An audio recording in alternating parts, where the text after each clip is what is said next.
track. Yo, what's up sa inyong lahat mga kaibigan, mga higala. Salamat ulit sa inyong pagbisita at yan, magandang araw po. So this time, I'll teach you how, tuturuan ko kayo kung paano imarkot ang papaya. Ayan. So babasahin po natin yung lupa na tamang may tutulong lang po na punti. Natin siya ilagay sa ice wrap.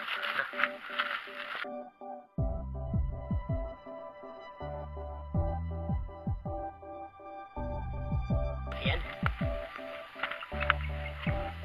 Ito po ang aking mamarkotin, no? Ito yung sanga ng papaya. Dahil naputol siya, mayroon pong sanga. May bunga po. So susubukan ko po na ito ang aking imamarkot. Papakita ko sa inyo. So dahil bata pa po ito, mapapansin natin ito, verde pa ko, ibig sabihin bata pa po ito, no? So ito may pagka brown ho, yun ako talaga ang matured na. So dito po ako iiwa, no?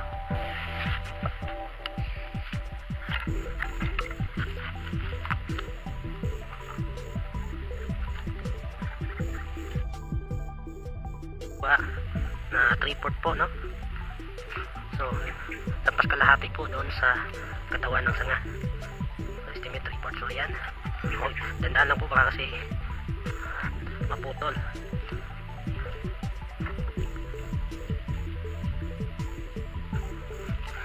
So kailangan natin ng stick tulad nito para atin pong itusok na sa ganun mayroon pong giwang para hindi mabalik po yung yung hiwa, para laging nakaangat ito.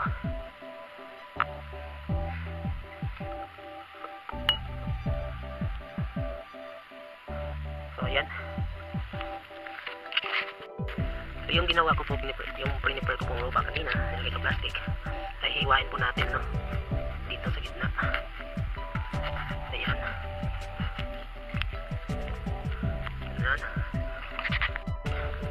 Saka natin to ilagay. Ayan. Siguraduhin lang ho na mahigpit. Saka natin itali.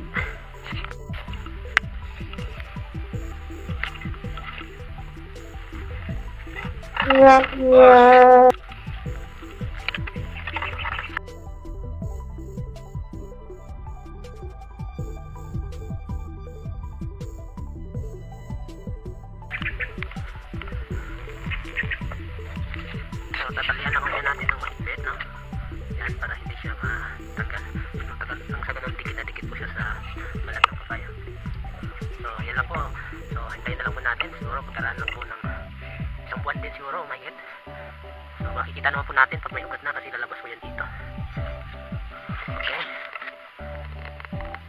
Yo mga higala, so itupi ko po ngayon yung aking minakot na papaya. No, pagkalipas ng isang buwan, ito na ho yung hitsura niya. Yan, lumaki na ho yung bunga. At syempre, mayroon na ho siyang ugat, no? So visible na po yung ugat niya. Ibig sabihin ay successful po ang aking pagmarkot nitong sanga ng papaya. So tatanggalin ko na to at akin pong i-transfer sa container. Tapos ito, yung isang sanga naman ay aking dinilapot. So ayan, pagkalipas lang ho ng isang buwan, meron na akong papaya ulit, di ba? Kasi kung itanim mo ang papaya, maghihintay ka pa ngayon ng 6 hanggang 7 buwan bago ka ngayon makaharvest. Pero ito, isang buwan lang, mahigit ay makapag-harvest natin. Yan nga, may bunga na siya. So napakadali niya magbunga. At yung bunga niya naman ay same pa rin doon sa parent plant, no?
tatanggalin po yung mga ibabang parte na dahon, no? Mga old leaves para ma-minimize lang po yung water loss. Nang sa ganun hindi po ma-dehydrate yung halaman.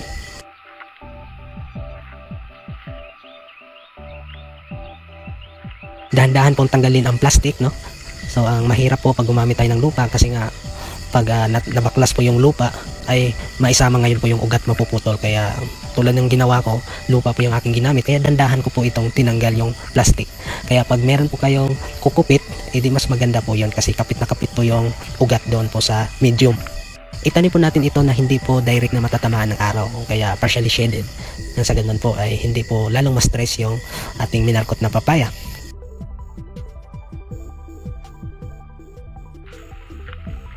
Akin po nilagyan ng stick at dito ko po tinali ang puno nang sa ganun na hindi po ito magalaw, and then para naman po hindi ma-disturb po yung ugat nitong papaya.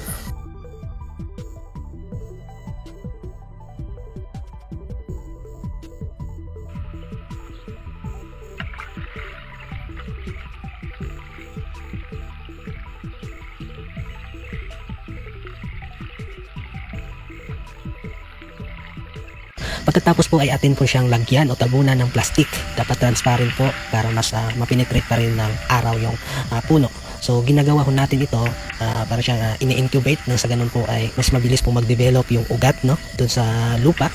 And then maiwasan din po yung dehydration nga ng halaman kasi yung moisture o yung tubig na nai-release nito galing po dun sa parts nito sa dahon, no, ay mariretain lang po, no, at babalik na din po sa lupa, and then yun, magmo-moist po yung lupa. So sa ganitong paraan ay mataas po yung posibilidad na makarecover agad yung ating po minarkot na papaya. So pagkalipas po ng isang buwan ay fully recovered na po yung aking tinanim na minarkot na papaya, and then makikita ko natin na hinog na po yung unang bunga, no. So biruin mo, isang buwan lang ang nakalipas ay nakapag-harvest agad ako ng hinog na papaya. So ganun po kabilis. At ang kagandahan naman po ay hindi ho nagbago yung lasa, matamis pa rin. At normal lang po mangyayari na ma-abort o matanggal, malaglag po yung mga bulaklak kasi nga po dumaan po sa sobrang stress yung halaman, and then nag-focus muna sa pag-recover, pag-develop ng root system nito, and then pag-produce ng bagong dahon. Kaya huwag mong magtaka kung lalaglag ho yung mga bulaklak kasi normal lang po mangyayari ito. At makaraan lang po ng ilang linggo, di lang po nagtagal ay nag-umpisa na itong namulaklak ulit. And then ayan, linggo lang din ang lumipas at ayan, napuo na po yung bunga. And then ayan, malusog na po yung ating papaya.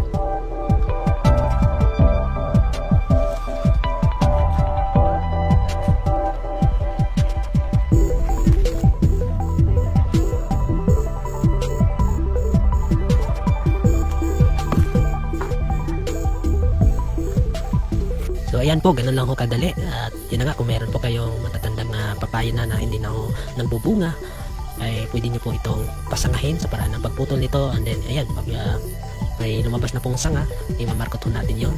So magkakaroon ulit tayo ng panibagong papaya na same pa rin yung characteristics o quality doon po sa mother plant.